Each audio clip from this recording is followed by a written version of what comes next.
नमस्कार दोस्तों, मैं आपका दोस्त कुलदीप सिंह एक बार फिर से स्वागत करता हूं हमारे अपने चैनल धुरंधर क्लासेस यूट्यूब चैनल पर।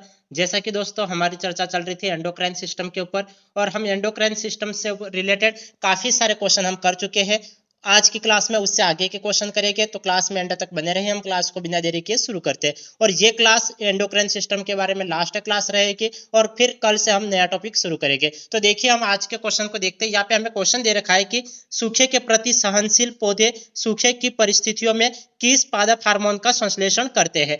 यहाँ पे ए ऑप्शन हमें दे रखा है एफसीसी अम्ल, बी ऑप्शन दे रखा है इंडोल एसिटिक अम्ल, सी ऑप्शन दे रखा है साइटोकाइनिन और डी ऑप्शन दे रखा है जिब्बेरेलिन। चारों में से करेक्ट ऑप्शन कौन सा है? चारों में से करेक्ट ऑप्शन कौन सा है? तो इस क्वेश्चन को मैं करवाने से पहले मैं आपको याद दिलवा देना चाहता हूं कि यदि आपने चैनल को सब्सक्राइब नहीं किया है तो चैनल को सब्सक्राइब कर लेना और बेल आइकन को प्रेस कर लेना ताकि आपको प्रत्येक क्लास की नोटिफिकेशन मिलती रहे। और आपको क्लास अच्छी लगे तो क्लास को लाइक करना बिल्कुल भी ना भूलें और ज्यादा से ज्यादा दोस्तों तक इस क्लास को शेयर अवश्य करें। अब यहाँ पे हमें दे रखा है कि सूखे के प्रति सहनशील पौधे सूखे की परिस्थितियों में किस पादप हार्मोन का संश्लेषण करते हैं। यहाँ पे ए ऑप्शन एफसीसी अम्ल, बी ऑप्शन इंडोल एसिटिक अम्ल, सी ऑप्शन साइटोकाइनिन और डी ऑप्शन जिब्बेरेलिन। चारों में से करेक्ट ऑप्शन कौन सा है? तो चारों में से करेक्ट ऑप्शन कौन सा है? देखो, एफसीसी अम्ल, एफसीसी अम्ल सूखे में रंध्रों को बंद कर जल हानि को रोकने का काम करता है। और यहाँ पे हमें यही बोला गया है कि सूखे के प्रति सहनशील पौधे सूखे की परिस्थितियों में किस पादप हार्मोन का संश्लेषण करते हैं। तो एफसीसी अम्ल ए ऑप्शन इसका करेक्ट ऑप्शन होगा। देखो, ए ऑप्शन इसका करेक्ट ऑप्शन है। अब बाकी ऑप्शन इसके गलत ऑप्शन हो जाएंगे, बाकी को पढ़ने की आवश्यकता नहीं है क्योंकि हमें ए ऑप्शन ही राइट ऑप्शन मिल गया एफसीसी अम्ल, क्योंकि हम जानते हैं कि एफसीसी अम्ल सूखे में रंध्रों को बंद कर जल हानि को रोकने का काम करते हैं, इसलिए एफसीसी इसका राइट ऑप्शन है। यहाँ पे बी ऑप्शन इंडोल एसिटिक अम्ल दे रखा है। इंडोल एसिटिक अम्ल ऑक्सिन से संबंधित होता है, इसलिए ये गलत ऑप्शन है। सी ऑप्शन हमें दे रखा है साइटोकाइनिन, साइटोकाइनिन ये वृद्धि से संबंधित होता है, इसलिए ये गलत ऑप्शन है। और डी ऑप्शन हमें जिब्बेरेलिन दे रखा है, जिब्बेरेलिन भी वृद्धि से संबंधित होता है, इसलिए ये भी गलत ऑप्शन है। यदि आपको पूछा होता कि वृद्धि से संबंधित हार्मोन कौन कौन से, तो ये सी और डी ऑप्शन इसका राइट ऑप्शन होता। साइटोकाइनिन और जिब्बेरेलिन ये वृद्धि से संबंधित हार्मोन है। वृद्धि से संबंधित हार्मोन कौन कौन से? तो साइटोकाइनिन और जिब्बेरेलिन। लेकिन हमें यहाँ पे पूछा गया था कि सूखे के प्रति सहनशील पौधे सूखे की परिस्थितियों में किस पादप हार्मोन का संश्लेषण करते हैं, तो एफसीसी अम्ल का संश्लेषण करते हैं, इसलिए एफसीसी अम्ल इसका राइट ऑप्शन है। अब आगे हम बात करेंगे 107 नंबर के क्वेश्चन के ऊपर। यहाँ पे 107 नंबर का हमें क्वेश्चन दे रखा है कि मानव शरीर में कौन सा हार्मोन रक्त में कैल्शियम और फास्फेट को विनियमित करता है। मानव शरीर में कौन सा हार्मोन रक्त में कैल्शियम और फास्फेट को विनियमित करता है? कौन सा करता है? देखिए, यहाँ पे ए ऑप्शन हमें दे रखा है ग्लूकागोन, बी ऑप्शन दे रखा है वृद्धिकर हार्मोन, सी ऑप्शन दे रखा है परावटू हार्मोन और डी ऑप्शन दे रखा है थायरोक्सिन हार्मोन। चारों में से करेक्ट ऑप्शन कौन सा है? चारों में से करेक्ट ऑप्शन कौन सा है? देखिए, हमें यहाँ पे क्वेश्चन क्या दे रखा है। यदि आपको क्वेश्चन नहीं समझ में आया तो क्वेश्चन को ध्यानपूर्वक समझने की कोशिश करिए और इसके बाद आप आंसर टिक करिए, क्योंकि यहाँ पे बोला गया है कि मानव शरीर में कौन सा हार्मोन रक्त में कैल्शियम और फास्फेट को विनियमित करता है। कौन सा करता है? देखो, यहाँ पे ए ऑप्शन हमें क्या दे रखा है? ए ऑप्शन में ग्लूकागोन दे रखा है और ग्लूकागोन तो किस लिए काम आता है? ग्लूकागोन रक्त शर्करा को नियंत्रित करने का काम करता है, इसलिए ग्लूकागोन तो गलत ऑप्शन हो गया। बी ऑप्शन हमें वृद्धिकर हार्मोन दे रखा है। वृद्धिकर हार्मोन ये क्या करता है? तो वृद्धिकर हार्मोन वृद्धि को नियंत्रित करने का काम करता है, इसलिए वृद्धिकर हार्मोन भी इसका गलत ऑप्शन है। सी ऑप्शन हमें परावटू हार्मोन दे रखा है, तो परावटू हार्मोन ही इसका राइट ऑप्शन होगा, क्योंकि देखो, परावटू हार्मोन रक्त में कैल्शियम और फास्फेट को विनियमित करने का काम करता है। और यहाँ पे हमें यही बोला गया है कि कौन सा हार्मोन कैल्शियम और फास्फेट को विनियमित करता है, तो कौन सा करता है? तो परावटू हार्मोन। देखो, परावटू हार्मोन को हम पैराथायराइड हार्मोन भी कहते हैं। तो यदि आपको ऑप्शन में पैराथायराइड हार्मोन दे रखा है या फिर परावटू हार्मोन दे रखा है तो दोनों इसका राइट होगा। यदि परावटू की जगह पैराथायराइड दे रखा है या फिर पैराथायराइड की जगह परावटू दे रखा है, तो कुछ भी दे रखा है तो आप इसको परावटू या पैराथायराइड को आप राइट आंसर करोगे, क्योंकि हम जानते हैं कि पैराथायराइड या फिर परावटू हार्मोन रक्त में कैल्शियम और फास्फेट को विनियमित करने का काम करता है। और यहाँ पे हमें यही बोला गया कि कैल्शियम और फास्फेट को विनियमित कौन करता है? तो परावटू हार्मोन करता है। डी ऑप्शन हमें दे रखा है थायरोक्सिन। देखो, थायरोक्सिन हार्मोन ये चयापचय को नियंत्रित करने का काम करता है, इसलिए थायरोक्सिन हार्मोन गलत ऑप्शन है। तो समझ में आ गया? समझ में आ गया। यहाँ पे कौन सा ऑप्शन राइट है, तो पराउटो हार्मोन इसका राइट ऑप्शन है, क्योंकि पराउटो हार्मोन रक्त में कैल्शियम और फास्फेट को विनियमित करता है और हड्डियों से कैल्शियम छोड़ने का काम करता है, इसलिए पराउटो हार्मोन इसका राइट ऑप्शन है। ग्लूकागोन, वृद्धिकर और थायरॉक्सिन इसका गलत ऑप्शन है। अब आगे हम बात करते हैं 108 नंबर के क्वेश्चन के ऊपर।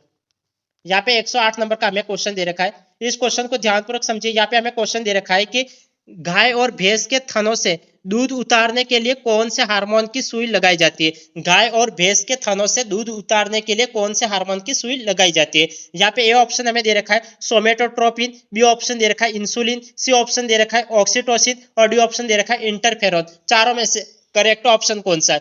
गाय और भैंस के थनों से दूध उतारने के लिए कौन से हार्मोन की सुई लगाई जाती है, कौन से हार्मोन की सुई लगाई जाती है। देखो ए ऑप्शन हमें सोमेटोट्रोपिन दे रखा है, सोमेटोट्रोपिन ये गलत हो जाएगा, क्योंकि सोमेटोट्रोपिन सुई होती है वो वृद्धि से संबंधित होती है, इसलिए यहाँ पे ये गलत ऑप्शन है। इंसुलिन, इंसुलिन भी गलत ऑप्शन होगा, क्योंकि इंसुलिन की सुई होती है वह रक्त शर्करा से संबंधित होती है, इसलिए ये भी गलत ऑप्शन है। सी ऑप्शन हमें ऑक्सीटोसिन दे रखी है, ऑक्सीटोसिन इसका राइट है ऑप्शन है, क्योंकि हम जानते हैं कि ऑक्सीटोसिन दूध निष्कासन को प्रेरित करने वाली सुई है, इसलिए ऑक्सीटोसिन इसका राइट ऑप्शन है। डी ऑप्शन हमें इंटरफेरॉन दे रखा है, इंटरफेरॉन ये गलत ऑप्शन हो जाएगा, इसलिए इंटरफेरॉन भी गलत ऑप्शन है। अब हमें बोला गया था कि गाय और भैंस के थनों से दूध उतारने के लिए कौन से हार्मोन की सुई लगाई जाती है, तो कौन से हार्मोन की सुई लगाई जाती है, तो ऑक्सीटोसिन की सुई लगाई जाती है। क्यों, क्योंकि हम जानते हैं कि ऑक्सीटोसिन दूध निष्कासन को प्रेरित करता है, इसलिए ऑक्सीटोसिन इसका राइट ऑप्शन है। सोमेटोट्रोपिन ये वृद्धि से संबंधित होता है, इसलिए ये गलत ऑप्शन हो गया। इंसुलिन रक्त शर्करा से संबंधित होता है, इसलिए ये गलत ऑप्शन हो गया। और इंटरफेरॉन यह प्रतिरक्षा से संबंधित होता है, इसलिए इंटरफेरॉन गलत ऑप्शन हो गया। ऑक्सीटोसिन इसका राइट ऑप्शन है। अब आगे हम बात करेंगे 109 नंबर के क्वेश्चन के ऊपर। 109 नंबर का हमें क्वेश्चन दे रखा है कि इंसुलिन हार्मोन में कौन सी धातु मौजूद है। इंसुलिन हार्मोन में कौन सी धातु मौजूद है, तो यहाँ पे ए ऑप्शन हमें टीन दे रखा है, बी ऑप्शन हमें तांबा दे रखा है, सी ऑप्शन हमें जस्ता दे रखा है और डी ऑप्शन हमें लोहा दे रखा है। चारों में से करेक्ट ऑप्शन कौन सा है। इंसुलिन हार्मोन में कौन सी धातु मौजूद होती है, तो इंसुलिन हार्मोन में तो जस्ता मौजूद होता है, इसलिए जस्ता सी ऑप्शन इसका राइट ऑप्शन है। टीन गलत हो जाएगा, तांबा भी गलत हो जाएगा और लोहा भी गलत हो जाएगा, जस्ता इसका राइट ऑप्शन है। जस्ता को हम जिंक बोलते हैं। यहाँ देखो इंसुलिन हार्मोन में कौन सी धातु मौजूद होती है, तो इंसुलिन में जिंक मौजूद होता है, जो इसकी संरचना को स्थिर करता है और यह इंसुलिन भंडारण में भी मदद करने का काम करता है, इसलिए जस्ता इसका राइट ऑप्शन होगा। जस्ता या फिर जिंक लिखा हुआ है तो आपको राइट आंसर करना है जस्ता या जिंक, क्योंकि यहाँ पे टीन गलत ऑप्शन है, तांबा भी गलत ऑप्शन है और लोहा भी गलत ऑप्शन है, क्योंकि इंसुलिन में तो जस्ता मौजूद होता है और इसकी संरचना को स्थिर करने का काम जिंक करता है, इसलिए जिंक इसका राइट ऑप्शन है। अब आगे हम बात करेंगे 110 नंबर के क्वेश्चन के ऊपर। यहाँ पे 110 नंबर का क्वेश्चन देखिए। यहाँ पे हमें 110 नंबर का हमें क्वेश्चन दे रखा है कि लैंगरहैंस की द्वीपिकाओं में पाई जाने वाली कोशिकाओं से स्रावित हार्मोन के संबंध में निम्न में से कौन सा युग्म सुमेलित है। देखिए यहाँ पे कौन सा युग्म सुमेलित है, यह हमें बोला गया है कि लैंगरहैंस की द्वीपिकाओं में पाई जाने वाली कोशिकाओं से स्रावित हार्मोन के संबंध में निम्न में से कौन सा युग्म सुमेलित है। यहाँ पे हमें 4 युग्म दे रखा है। देखो एल्फा कोशिका ग्लूकागोन दे रखा है, बीटा कोशिका इंसुलिन दे रखा है, डेल्टा कोशिका सोमेटोस्टेटिन दे रखा है और डी उपयुक्त सभी दे रखा है। चारों में से करेक्ट ऑप्शन कौन सा है, तो देखिए देखो एल्फा कोशिका ग्लूकागोन स्रावित करने का काम करता है, इसलिए यहाँ पे ए ऑप्शन तो इसका राइट ऑप्शन होगा। यहाँ पे बी ऑप्शन हमें दे रखा है बीटा कोशिका इंसुलिन स्रावित करने का काम करती है, इसलिए यहाँ पे बीटा कोशिका भी इसका राइट ऑप्शन होगा। सी ऑप्शन हमें डेल्टा कोशिका दे रखा है और डेल्टा कोशिका सोमेटोस्टेटिन स्रावित करने का काम करता है, इसलिए यहाँ पे ये भी इसका राइट ऑप्शन होगा, क्योंकि डेल्टा कोशिका भी सोमेटोस्टेटिन स्रावित करने का काम करती है, इसलिए यहाँ पे ये भी राइट ऑप्शन है। तो यहाँ पे कुल मिलाकर डी ऑप्शन इसका राइट ऑप्शन होगा, क्योंकि यहाँ पे सभी सही युग्म दे रखे, क्योंकि हम जानते हैं कि अल्फा कोशिका ग्लूकागोन स्रावित करती है, बीटा कोशिका इंसुलिन स्रावित करती है और डेल्टा कोशिका सोमेटोस्टेटिन स्रावित करती है, इसलिए यहाँ पे सारे युग्म सही दिए गए, इसलिए डी ऑप्शन इसका करेक्ट ऑप्शन है। अब आगे हम बात करते हैं 122 नंबर के क्वेश्चन के ऊपर। यहाँ पे हमें 122 नंबर का क्वेश्चन दे रखा है कि निम्न में से कौन सा हार्मोन अंडाशय द्वारा स्रावित नहीं होता है। कौन सा हार्मोन अंडाशय द्वारा स्रावित नहीं होता है। यहाँ पे ए ऑप्शन हमें दे रखा है एस्ट्रोजन, बी ऑप्शन दे रखा है प्रोजेस्टेरोन, सी ऑप्शन दे रखा है और डी ऑप्शन दे रखा है रिलैक्सिन। चारों में से करेक्ट ऑप्शन कौन सा है? निम्न में से कौन सा हार्मोन अंडाशय द्वारा स्रावित नहीं होता? देखो अंडाशय द्वारा स्रावित कौन कौन से होते हैं ये भी आपको ध्यान में होना चाहिए, और कौन से स्रावित नहीं होते वो भी आपको ध्यान में होने चाहिए। तो यहाँ पे हमें बोला गया कि निम्न में से कौन सा अंडाशय द्वारा स्रावित नहीं होता है। ये ऑप्शन हमें एस्ट्रोजेन दे रखा है, एस्ट्रोजेन तो अंडाशय द्वारा स्रावित होता है, इसलिए ये तो गलत ऑप्शन हो गया। बी ऑप्शन हमें दे रखा है प्रोजेस्टेरोन, प्रोजेस्टेरोन भी ये भी अंडाशय द्वारा स्रावित होता है। देखो हमें नेगेटिव वे में क्वेश्चन पूछा गया इसलिए हमें नेगेटिव आंसर टिक करना है, और यदि हमें पॉजिटिव वे में क्वेश्चन पूछा जाता है तब हमें पॉजिटिव आंसर टिक करना होता है। तो यहाँ पे हमें नेगेटिव वे में कौन सा आंसर दे रखा है वो हमें ढूंढना है। यहाँ पे एस्ट्रोजन ये भी अंडाशय द्वारा स्रावित होता है, प्रोजेस्टेरोन ये भी स्रावित होता है। देखो एंड्रोजन, एंड्रोजन ये अंडाशय द्वारा स्रावित नहीं होता है, एंड्रोजन तो वृषण द्वारा स्रावित होता है। एंड्रोजन किसके द्वारा स्रावित होता है? तो एंड्रोजन वृषण द्वारा स्रावित होता है, इसलिए यहाँ पे ये एंड्रोजन गलत ऑप्शन है। और हमें क्या पूछा गया था कौन सा स्रावित नहीं होता है, तो यहाँ पे एंड्रोजन ही स्रावित नहीं होता है, इसलिए ये राइट ऑप्शन हो गया। और यहाँ पे ये गलत हो गया, ये गलत हो गया, और रिलेक्शन भी गलत हो गया, क्योंकि रिलेक्शन भी गलत ऑप्शन इसलिए हो गया क्योंकि रिलेक्शन अंडाशय द्वारा स्रावित होता है। यदि पूछा होता कि निम्न में से कौन कौन से हार्मोन अंडाशय द्वारा स्रावित होते हैं, तब ए बी डी इसका राइट ऑप्शन होता है, क्योंकि अंडाशय द्वारा स्रावित होने वाले हार्मोन कौन कौन से? तो एस्ट्रोजन है, प्रोजेस्टेरोन है और रिलैक्सिन है, ये अंडाशय द्वारा स्रावित होते हैं। और यहाँ पे एंड्रोजन, एंड्रोजन ये वृषण द्वारा स्रावित होता है, इसलिए यहाँ पे ये गलत ऑप्शन है। समझ में आ गया? एंड्रोजन, एंड्रोजन ये वृषण द्वारा स्रावित होता है, इसलिए ये गलत ऑप्शन है, और ये गलत ऑप्शन है। और हमें नेगेटिव वे में पूछा गया था, इसलिए सी ऑप्शन इसका राइट ऑप्शन हो गया। और एस्ट्रोजेन, प्रोजेस्टेरोन और रिलैक्सिन ये अंडाशय द्वारा स्रावित होता है। तो अंडाशय द्वारा स्रावित कौन कौन से होते हैं? तो एस्ट्रोजेन, प्रोजेस्टेरोन और रिलैक्सिन ये अंडाशय द्वारा स्रावित होते हैं। और एंड्रोजन ये वृषण या अधिवृक्क ग्रंथि द्वारा स्रावित होता है, इसलिए ये इसका राइट ऑप्शन है। बाकी के ये गलत ऑप्शन हो गए, क्योंकि हमें नेगेटिव वे में पूछा गया इसलिए। अब आगे देखिए, आगे हम 123 नंबर के क्वेश्चन के ऊपर बात करते हैं। ये क्वेश्चन हमें दे रखा है, यहाँ पे क्वेश्चन को ध्यानपूर्वक समझने की कोशिश करिए। यहाँ पे हमें क्वेश्चन दे रखा है कि कार्पस ल्यूटियम से निकलने वाला हार्मोन का नाम बताइए।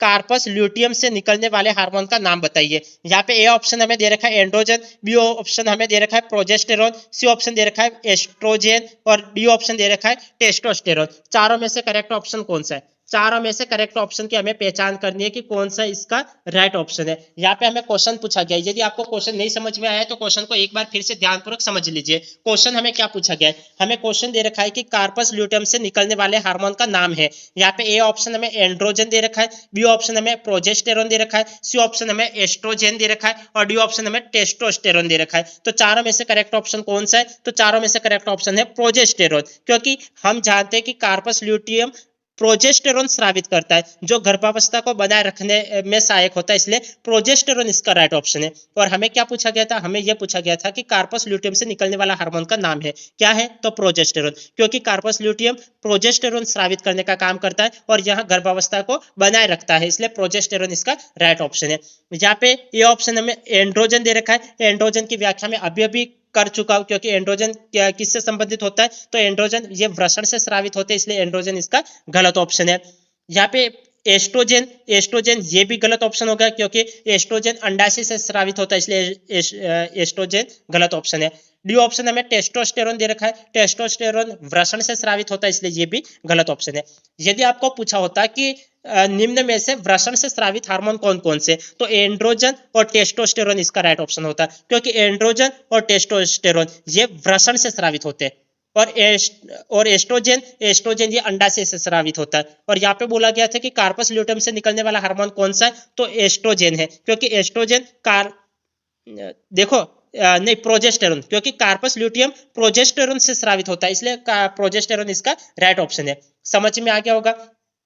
एंड्रोजन और टेस्टोस्टेरोन ये तो वृषण से स्रावित होते हैं, और एस्ट्रोजन ये अंडाशय से स्रावित होता है, और कार्पस ल्यूटियम ये प्रोजेस्टेरोन स्रावित करता है, इसलिए बी ऑप्शन इसका राइट ऑप्शन है। बाकी के ऑप्शन इसके गलत ऑप्शन है। आगे हम बात करेंगे 124 नंबर के क्वेश्चन के ऊपर। यहाँ पे हमें 124 नंबर का हमें क्वेश्चन दे रखा है कि असत्य कथन की पहचान कीजिए। हमें गलत कथन की पहचान करनी है। गलत कथन यहाँ पे कौन सा दे रखा है? यहाँ पे ए ऑप्शन हमें दे रखा है थॉमस एडिसन को अंतःस्रावी विज्ञान का जनक कहते हैं। सही बात है, थॉमस एडिसन को अंतःस्रावी विज्ञान का जनक कहते हैं। ये तो सही बात बोली गई है, ये तो सही बात बोली गई है। बी ऑप्शन, देखो यहाँ पे मैं पीछे राइट इसलिए कर रहा हूँ क्योंकि हमें यहाँ पे नेगेटिव वे में क्वेश्चन पूछा गया है। यदि आपको नेगेटिव वे में क्वेश्चन पूछा जाता है तब आपको नेगेटिव आंसर टिक करना होता है, और यहाँ पे ए ऑप्शन तो पॉजिटिव है, इसलिए ये तो राइट कथन बोला गया कि थॉमस एडिसन को अंतःस्रावी विज्ञान का जनक कहते हैं। बी ऑप्शन में दे रखा है सर्वप्रथम खोजा गया हार्मोन सिक्रेटिन है। ये भी सही बात है, सर्वप्रथम खोजा गया हार्मोन सिक्रेटिन है, इसलिए ये भी सही बात है। सी ऑप्शन हमें दे रखा है अंतःस्रावी ग्रंथियां नलिका विहीन होती है। यह भी सही बात है क्योंकि अंतःस्रावी ग्रंथियां नलिका विहीन होती है। डी ऑप्शन हमें दे रखा है स्टेरॉइड हार्मोन मुख्यतः प्रोटीन के बने होते हैं। देखो यहाँ पे ये गलत ऑप्शन दे रखा है क्योंकि ये प्रोटीन के थोड़ी बने होते हैं। ये स्टेरॉइड हार्मोन तो कोलेस्ट्रॉल से बनते हैं, प्रोटीन से थोड़ी बनते हैं। यदि इसकी जगह कोलेस्ट्रॉल दे रखा होता तो यहाँ पे तो कथन सही हो जाता, लेकिन यहाँ पे हमें प्रोटीन दे रखा है, इसलिए ये गलत कथन है और हमें गलत की पहचान करनी है, इसलिए डी ऑप्शन इसका करेक्ट ऑप्शन हो गया। समझ में आ गया? समझ में आया या फिर नहीं आया? देखो आपको ये ध्यान में होना चाहिए कि थॉमस एडिसन को अंतःस्रावी विज्ञान का जनक कहते हैं। सर्वप्रथम खोजा गया हार्मोन सिक्रेटिन है। अंतःस्रावी ग्रंथियां नलिका विहीन होती है। स्टेरॉइड हार्मोन ये कोलेस्ट्रॉल से बनते हैं, ना कि प्रोटीन से। तो यहाँ पे ये प्रोटीन दे रखा है, इसलिए ये गलत हो गया और हमें नेगेटिव वे में पूछा गया था, इसलिए डी ऑप्शन इसका करेक्ट ऑप्शन है। और आपको ध्यान में रखना है कि स्टेरॉइड हार्मोन कोलेस्ट्रॉल से बनते हैं और यहाँ पे प्रोटीन दे रखा है, इसलिए ये गलत है और यहाँ पे डी ऑप्शन इसका राइट ऑप्शन है। अब आगे हम बात करेंगे 125 नंबर के क्वेश्चन के ऊपर। 125 नंबर का क्वेश्चन क्या दे रखा है, देखिए यहाँ पे हमें क्वेश्चन दे रखा है कि डायबिटीज इंसिपिडस रोग किस हार्मोन की कमी से होता है। डायबिटीज इंसिपिडस रोग किस हार्मोन की कमी से होता है? यहाँ पे ए ऑप्शन हमें इंसुलिन दे रखा है, बी ऑप्शन हमें वेसोप्रेसिन दे रखा है, सी ऑप्शन हमें ग्लूकागोन दे रखा है और डी ऑप्शन हमें सोमेटोस्टेटिन दे रखा है। चारों में से करेक्ट ऑप्शन कौन सा है? चारों में से करेक्ट ऑप्शन कौन सा है? डायबिटीज इंसिपिडस रोग किस हार्मोन की कमी से होता है? तो डायबिटीज इंसिपिडस रोग वेसोप्रेसिन की कमी से होता है। हम ये तो देखो, ये तो छोटी छोटी बातें, ये तो आपको भी ध्यान में होगा क्योंकि डायबिटीज इंसिपिडस रोग वेसोप्रेसिन की कमी से होता है, इसलिए वेसोप्रेसिन इसका राइट ऑप्शन है। क्योंकि आपको ये ध्यान में होना चाहिए कि डायबिटीज इंसिपिडस वेसोप्रेसिन की कमी से होता है, जो जल पुनः अवशोषण को नियंत्रित करता है और यह रोग अत्यधिक मूत्रोत्सर्जन के कारण बनता है, इसलिए वेसोप्रेसिन इसका राइट ऑप्शन है। इंसुलिन इंसुलिन ये गलत ऑप्शन हो जाएगा क्योंकि इंसुलिन की कमी से डायबिटीज मेलिटस होता है। देखो इंसुलिन गलत ऑप्शन क्यों हो जाएगा, क्योंकि हम जानते हैं कि इंसुलिन की कमी से डायबिटीज मेलिटस होता है, इसलिए ये गलत ऑप्शन है। और यहाँ पे सी ऑप्शन ग्लूकागोन दे रखा है, यह भी गलत ऑप्शन हो गया और सोमेटोस्टेटिन ये भी गलत ऑप्शन हो गया। तो समझ में आ गया, यहाँ पे हमें दे रखा था कि डायबिटीज इंसिपिडस रोग किस हार्मोन की कमी से होता है, तो आपको ये ध्यान में होना चाहिए कि डायबिटीज इंसिपिडस वेसोप्रेसिन हार्मोन की कमी से होता है, जो जल पुनः अवशोषण को नियंत्रित करता है और यह रोग अत्यधिक मूत्रोत्सर्जन के कारण होता है, इसलिए वेसोप्रेसिन इसका राइट ऑप्शन है। यहाँ पे इंसुलिन दे रखा था, इंसुलिन ये गलत ऑप्शन है क्योंकि इंसुलिन की कमी से तो डायबिटीज मेलिटस होता है, इसलिए ये तो रक्त ग्लूकोज के स्तर को बढ़ाने का काम करता है और यहाँ पे कमी के बारे में बोला गया, इसलिए वेसोप्रेसिन इसका राइट ऑप्शन है। अब आगे हम बात करेंगे 126 नंबर के क्वेश्चन के ऊपर। यहाँ पे हमें 126 नंबर का क्वेश्चन दे रखा है कि प्रसव पीड़ा उत्पन्न करने वाला हार्मोन और दूध निष्कासन में सहायक हार्मोन क्रमशः है। देखो दूध निष्कासन में सहायक हार्मोन कौन सा है? और देखो दूध निष्कासन भी होता है और दूध उत्पादन भी होता है, तो दोनों अलग अलग हार्मोन का काम होते हैं। दूध निष्कासन का किसका काम होता है और दूध हार्मोन उत्पादन का किसका काम होता है, तो हम ऑप्शन देख के हम पता लगाते हैं। देखिए यहाँ पे ए ऑप्शन हमें दे रखा है ऑक्सीटोसिन और ऑक्सीटोसिन, बी ऑप्शन दे रखा है रिलैक्सिन और प्रोलैक्टिन, सी ऑप्शन दे रखा है ऑक्सीटोसिन और प्रोलैक्टिन, डी ऑप्शन दे रखा है रिलैक्सिन और ऑक्सीटोसिन। चारों में से करेक्ट ऑप्शन कौन सा है? चारों में से करेक्ट ऑप्शन कौन सा है?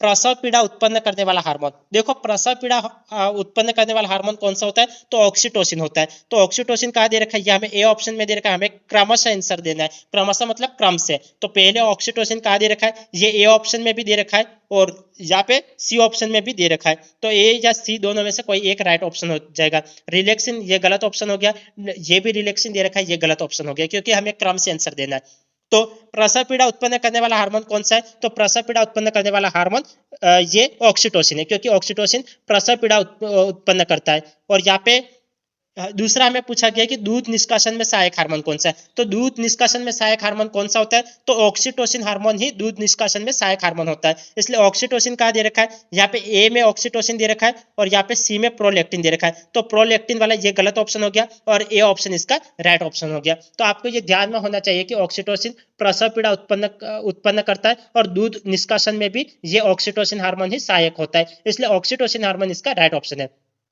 समझ में आ गया। प्रसव पीड़ा उत्पन्न करने वाला हार्मोन कौन सा है, तो ऑक्सीटोसिन। दूध निष्कासन में सहायक हार्मोन कौन सा है, तो ऑक्सीटोसिन है। इसलिए ऑक्सीटोसिन इसका राइट ऑप्शन है। तो ऑक्सीटोसिन हमें ऑक्सीटोसिन और ऑक्सीटोसिन ये ए ऑप्शन में दे रखा था, ए ऑप्शन इसका राइट ऑप्शन है। यहाँ पे ये दे रखा है प्रोलैक्टिन, देखो यहाँ पे ये प्रोलैक्टिन दे रखा है, प्रोलैक्टिन दे रखा है। तो ये प्रोलैक्टिन क्या है, तो प्रोलैक्टिन दूध उत्पादन से संबंधित हार्मोन है। प्रोलैक्टिन किससे संबंधित हार्मोन है, तो प्रोलैक्टिन दूध उत्पादन से संबंधित हार्मोन है। तो यदि आपको पूछ लिया जाए कि निम्न में से कौन से हार्मोन दूध उत्पादन में सहायक है, तो कौन सा हार्मोन दूध उत्पादन में सहायक होगा, तो प्रोलैक्टिन हार्मोन। तो आपको ये शब्दों पे भी ध्यान रखना है कि प्रसव पीड़ा उत्पन्न करने वाला हार्मोन कौन सा है, तो ऑक्सीटोसिन। दूध निष्कासन से संबंधित हार्मोन कौन सा है, तो ऑक्सीटोसिन है। दूध उत्पादन संबंधित हार्मोन कौन सा है, तो दूध उत्पादन हार्मोन प्रोलैक्टिन हार्मोन है। और ऑक्सीटोसिन और प्रोलैक्टिन हार्मोन किससे स्रावित होते हैं, ये यदि पूछ लिया जाए तब आपको ये ध्यान में होना चाहिए कि ऑक्सीटोसिन और प्रोलैक्टिन हार्मोन पिट्यूटरी से स्रावित होते हैं। तो ये भी आपको विशेष रूप से ध्यान में रखना है कि ऑक्सीटोसिन और प्रोलैक्टिन हार्मोन पिट्यूटरी से स्रावित होते हैं। और जहां ऑक्सीटोसिन तो प्रसव पीड़ा उत्पन्न करने वाला हार्मोन होता है और दूध निष्कासन से संबंधित हार्मोन भी ऑक्सीटोसिन होता है और दूध उत्पादन से संबंधित हार्मोन प्रोलैक्टिन होता है। तो ये सारा आपको समझ में आ गया होगा। अब आगे हम बात करते हैं 127 नंबर के क्वेश्चन के ऊपर। तो इसका राइट ऑप्शन कौन सा है, तो ए ऑप्शन इसका राइट ऑप्शन है। अब 127 नंबर का क्वेश्चन देखिए। यहाँ पे हमें 127 नंबर का क्वेश्चन दे रखा है कि पौधे पर से परिपक्व पत्तियों और फलों का झड़ना किस पदार्थ का कारण होता है। पौधे पर से परिपक्व पत्तियों और फलों का झड़ना किस पदार्थ के कारण होता है। यहाँ पे ए ऑप्शन हमें दे रखा है ऑक्सिन, बी ऑप्शन दे रखा है जिब्बेरेलिन, सी ऑप्शन दे रखा है एब्सिसिक अम्ल और डी ऑप्शन दे रखा है साइटोकाइनिन। चारों में से करेक्ट ऑप्शन कौन सा है, चारों में से करेक्ट ऑप्शन कौन सा है। देखो पौधे पर से परिपक्व पत्तियों और फलों का झड़ना किस पदार्थ के कारण होता है। देखो किस पदार्थ के कारण होता है। ए ऑप्शन हमें दे रखा है ऑक्सिन। देखो ऑक्सिन तो क्या करता है, ऑक्सिन तो वृद्धि बढ़ाने का काम करता है। ऑक्सिन क्या करता है, तो ऑक्सिन पौधे की वृद्धि को बढ़ाने का काम करता है, इसलिए ऑक्सिन इसका गलत ऑप्शन हो गया। बी ऑप्शन हमें जिब्बेरेलिन दे रखा है। देखो जिब्बेरेलिन भी पौधों की वृद्धि को बढ़ाने का काम करता है, इसलिए यहाँ पे बी ऑप्शन भी गलत ऑप्शन हो गया। सी ऑप्शन हमें एब्सिसिक अम्ल दे रखा है और एब्सिसिक अम्ल यहाँ पे पौधे पर से परिपक्व पत्तियों और फलों का झड़ना ये एब्सिसिक अम्ल के कारण होता है, इसलिए एब्सिसिक अम्ल इसका राइट ऑप्शन है। क्योंकि हम जानते हैं कि एब्सिसिक अम्ल पत्तियों और फलों को झड़ने को प्रेरित करते हैं और यहाँ पे यही बोला गया था कि झड़ना किस कारण से होता है, तो एब्सिसिक अम्ल के कारण होता है, इसलिए एब्सिसिक अम्ल इसका राइट ऑप्शन है।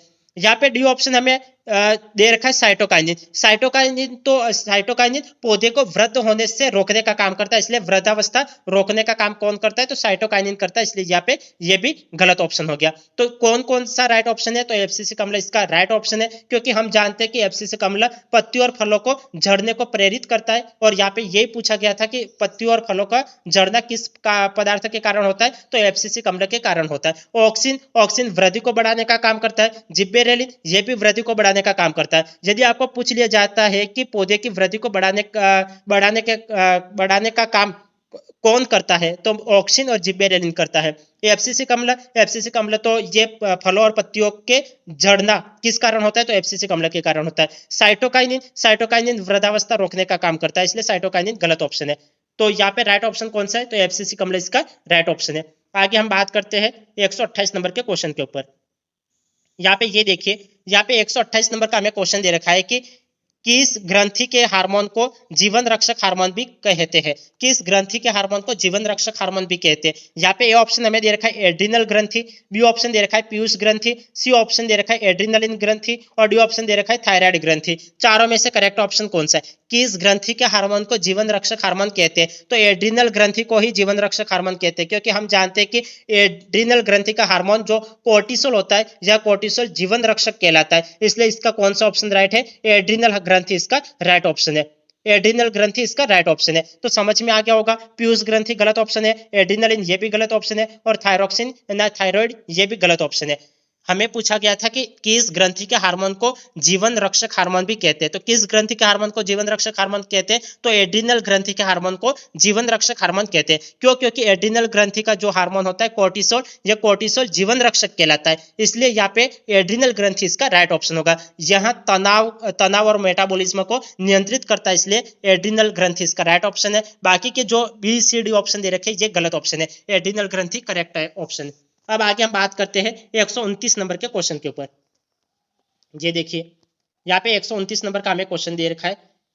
क्वेश्चन को ध्यानपूर्वक समझिए। देखो हमें क्वेश्चन दे रखा है कि निम्न में से कौन सा हार्मोन विटामिन डी का निर्माण करके अस्थि निर्माण में सहायता करता है? निम्न में से कौन सा हार्मोन विटामिन डी का निर्माण करके अस्थि निर्माण में सहायता करता है? ये ए ऑप्शन हमें दे रखा है थायरोक्सिन, बी ऑप्शन दे रखा है पैराथार्मोन, सी ऑप्शन दे रखा है इंसुलिन और डी ऑप्शन दे रखा है इनमें से कोई नहीं। चारों में से करेक्ट ऑप्शन कौन सा है? निम्न में से देखो, यदि आपको क्वेश्चन नहीं समझ में आता है तो क्लास को 1 से 2 बार रिपीट करके देखिए। यदि आपको एक बार में ही नहीं समझ में आएगा, क्योंकि यहाँ पे ये साइंस है और आपको एक बार में नहीं समझ आ सकता है, तो आप 2 से 3 बार क्लास को देखिए, तब आपको अच्छे से समझ में आएगा। यदि आप क्लास को एक बार देखते हो तो आपको 25% समझ में आ जाएगा, दूसरी बार देखते हो तो 50% समझ में आएगा, तीसरी बार देखते हो तो 75% समझ में आएगा और चौथी बार देखते हो तो 100% आपको एक एक सवाल समझ में आ जाएगा। तो आपको प्रत्येक क्लास को 3 से 4 बार रिपीट करके देख लेना है ताकि आपको अच्छे से समझ में आ जाए। अब यहाँ पे बोल रखा था कि निम्न में से कौन सा हार्मोन विटामिन डी का निर्माण करके अस्थि निर्माण में सहायता करता है? तो कौन सा हार्मोन करता है? तो यहाँ पैराथायराइड हार्मोन करता है।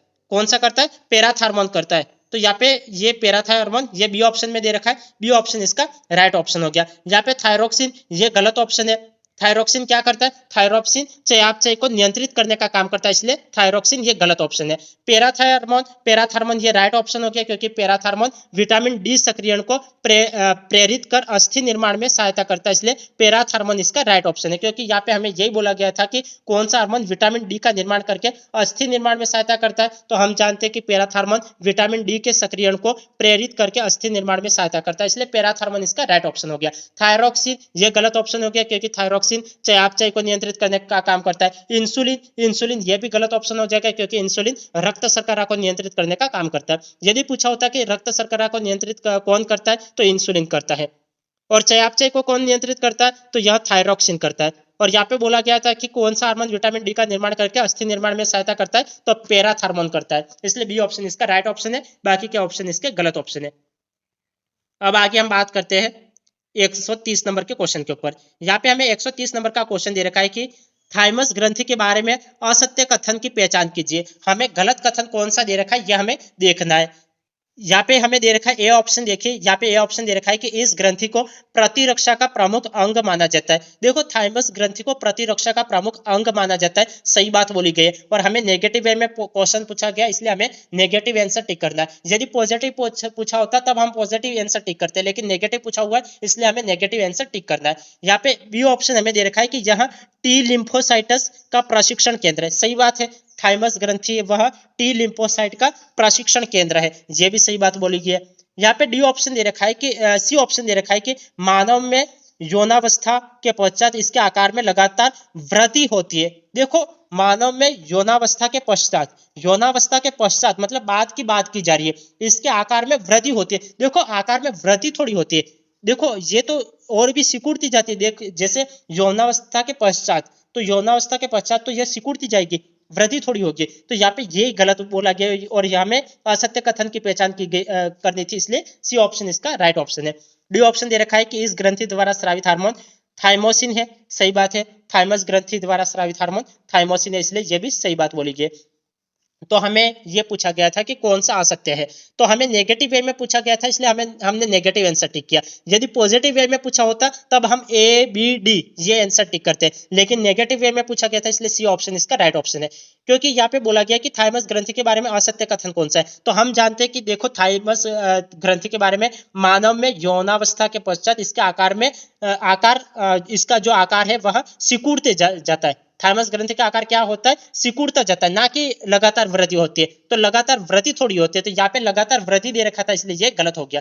और यहाँ पे इस ग्रंथि को प्रतिरक्षा का प्रमुख अंग माना जाता है, सही बात बोली गई। टी लिम्फोसाइट का प्रशिक्षण केंद्र, ये भी सही बात बोली गई। और इस ग्रंथि द्वारा स्रावित हार्मोन थाइमोसिन है, ये भी सही बात बोली गई। लेकिन लगातार वृद्धि की जगह लगातार कमी दे रखा होता तो ये भी पॉजिटिव वे में हो जाता, लेकिन नेगेटिव वे में पूछा गया, इसलिए एक तो नेगेटिव होना ही चाहिए, इसलिए सी ऑप्शन इसका राइट ऑप्शन है। अब आगे बात करते 131 नंबर के क्वेश्चन के ऊपर। ये देखिए 131 नंबर का हमें क्वेश्चन दे रखा है। यहाँ पे भी हमें नेगेटिव क्वेश्चन नेगेटिव आंसर की पहचान करनी है कि यहाँ पे नेगेटिव कौन सा है। देखिए यहाँ पे बोल रखा है कि असत्य कथन की पहचान कीजिए, गलत कथन कौन सा है। तो देखिए यहाँ पे ए ऑप्शन हमें दे रखा है कि ऑक्सिन हार्मोन कोशिकाओं की लंबाई में वृद्धि के लिए उद्दीपित करता है। देखो ऑक्सिन हार्मोन कोशिकाओं को लंबाई में वृद्धि के लिए उद्दीपित करता है, ये तो सही बात बोली गई। ऑक्सिन हार्मोन क्या करता है, कोशिकाओं को लंबाई में वृद्धि के लिए उद्दीपित करता है। अभी अभी मैंने ऑक्सिन से संबंधित आपको व्याख्या बता रखी थी। ऑक्सिन वृद्धि से संबंधित होता है। ऑक्सिन किससे संबंधित होता है, तो ऑक्सिन वृद्धि से संबंधित होता है। तो मैंने अभी अभी आपको बता रखा था, तो आपको ये समझ में आ गया होगा या फिर नहीं आया। देखो मैंने अभी अभी आपको बताया था कि ऑक्सिन और जिब्बेरेलिन ऐसे दो हार्मोन होते हैं जो वृद्धि से संबंधित होता है। तो यहाँ पे तो ऑक्सिन बोला गया, और ऑक्सिन तो आपको समझ में आ गया होगा कि ऑक्सिन ये वृद्धि से संबंधित होता है। तो ये तो पूरा कथन राइट हो गया, क्योंकि यहाँ पे ऑक्सिन भी दे रखा है और वृद्धि भी दे रखा है। बी ऑप्शन दे रखा है कि जिब्बेरेलिन हार्मोन तने की वृद्धि में सहायक होते हैं।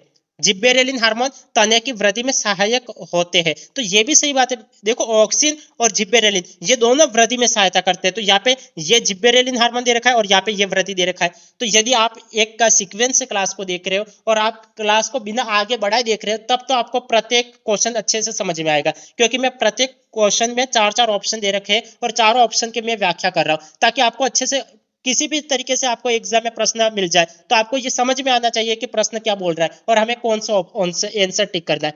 तो इसीलिए मैं चारों ऑप्शन की व्याख्या कर रहा हूँ। यदि देखो यहाँ पे इतने तो ये प्रश्न बना रखे, यदि यहाँ पे जो ऑप्शन दे रखे इस ऑप्शन से रिलेटेड एग्जाम में प्रश्न पूछ लिए जाते तो आपको ये ध्यान में होना चाहिए कि कौन सा हार्मोन कहाँ कहाँ काम आता है। तो मैंने अभी अभी बताया था कि पहले 3-4 क्वेश्चन पहले मैंने आपको बताया था कि ऑक्सिन हार्मोन है, ये वृद्धि से संबंधित हार्मोन होता है। जिब्बेरेलिन हार्मोन है, ये भी वृद्धि से संबंधित हार्मोन होता है। तो यदि आपको ये ध्यान में है तो आप यहाँ पे ये पॉजिटिव वे में पूछा गया दिया गया और ये भी पॉजिटिव वे में दिया गया, और हमें नेगेटिव वे की पहचान करनी है। यहाँ पे सी ऑप्शन दे रखा है साइटोकाइनिन कोशिका विभाजन का विरोधी हार्मोन है। देखो साइटोकाइनिन कोशिका विभाजन का विरोधी हार्मोन है। ये विरोधी हार्मोन थोड़ा होता है, ये तो सहायक हार्मोन होता है ना, विरोधी हार्मोन थोड़े होते हैं। साइटोकाइनिन से रिलेटेड भी मैंने अभी व्याख्या की थी।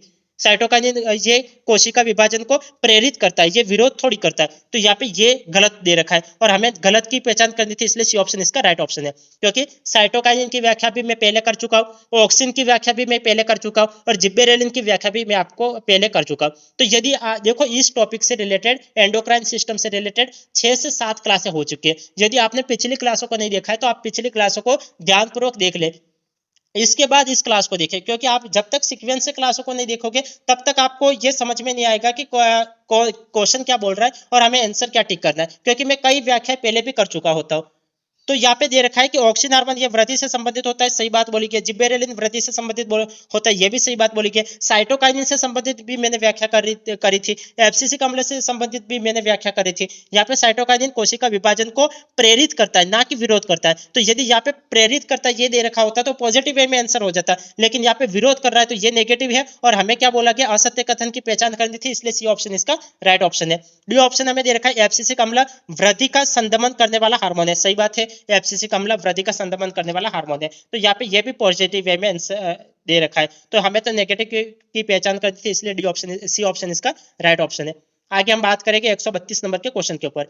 यहाँ पे हमें 132 नंबर का क्वेश्चन दे रखा है कि निम्नलिखित में से कौन सा पादप हार्मोन नहीं है। देखो नेगेटिव वे में क्वेश्चन पूछा गया है, सत्य असत्य हाँ नहीं, इसके बारे में आपको विशेष रूप से ध्यान देना है। यहाँ पे नहीं पूछा गया, कौन सा नहीं है देखिए। यहाँ पे ए ऑप्शन हमें दे रखा है एथिलीन, बी ऑप्शन दे रखा है एब्सिसिक अम्ल, सी ऑप्शन दे रखा है साइटोकाइनिन और डी ऑप्शन दे रखा है वेसोप्रेसिन। चारों में से करेक्ट ऑप्शन कौन सा है? चारों में से करेक्ट ऑप्शन कौन सा है? निम्नलिखित में से कौन सा पादप हार्मोन नहीं है? कौन सा पादप हार्मोन नहीं है? देखो एथिलीन ये तो पादप हार्मोन होता है। एथिलीन कौन सा होता है? तो एथिलीन ये पादप हार्मोन होता है। एब्सिसिक अम्ल ये भी पादप हार्मोन होता है। साइटोकाइनिन ये भी पादप हार्मोन होता है। लेकिन वेसोप्रेसिन, देखो वेसोप्रेसिन जंतु हार्मोन होता है। वेसोप्रेसिन क्या होता है? तो वेसोप्रेसिन जंतु हार्मोन होता है, इसलिए यहाँ पे ये गलत ऑप्शन है और हमें नेगेटिव वे में पूछा गया था, इसलिए डी ऑप्शन इसका राइट ऑप्शन है। यदि आपको पूछा होता कि निम्न में से कौन सा जंतु हार्मोन है, तो वेसोप्रेसिन इसका राइट ऑप्शन होता, लेकिन नेगेटिव वे में पूछा गया, इसलिए वेसोप्रेसिन इसका राइट ऑप्शन है।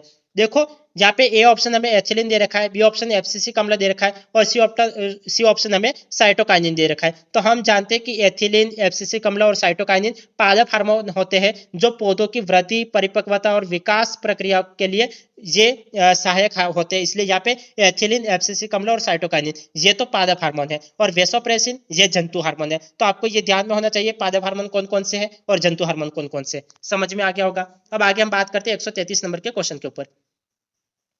यहाँ पे हमें 133 नंबर का क्वेश्चन दे रखा है कि निम्नलिखित में से कौन सी ग्रंथि बहिस्रावी और अंतस्रावी दोनों ग्रंथियों के रूप में कार्य करती है। निम्नलिखित में से कौन सी ग्रंथि है जो बहिस्रावी और अंतस्रावी ग्रंथियों के रूप में कार्य करती है। मैं ऑप्शन पढ़ने से पहले आपको बता देता हूँ कि इससे रिलेटेड भी मैं पहले व्याख्या कर चुका हूँ, और यदि आप कंटिन्यू रूप से क्लास को देख रहे हो तब तो कई स्टूडेंट्स का राइट ऑप्शन कर लेंगे, और इसका राइट ऑप्शन है अग्नाशय, क्योंकि अग्नाशय मिश्रित ग्रंथि होती है। मैं पहले भी आपको बता चुका हूँ कि अग्नाशय मिश्रित ग्रंथि होती है, इससे बहिस्रावी और अंतस्रावी दोनों की प्रक्रिया होती है, मतलब दोनों कार्य करते हैं। अग्नाशय ग्रंथि है वह मिश्रित ग्रंथि होती है, यह बहिस्रावी के रूप में भी कार्य करती है और अंतस्रावी के रूप में भी कार्य करती है। तो इससे रिलेटेड मैं व्याख्या पहले शायद इससे पहले वाले टॉपिक में या फिर इस वाले एंडोक्राइन सिस्टम वाले टॉपिक में मैं कर चुका, लेकिन तंत्रिका तंत्र से रिलेटेड ही टॉपिक है और उसमें मैं अग्नाशय से रिलेटेड डिटेल में चर्चा कर चुका हूँ कि यह कौन कौन सी मिश्रित ग्रंथि होती है, कौन कौन सी अंतस्रावी ग्रंथि होती है, कौन कौन सी बहिस्रावी ग्रंथि होती है।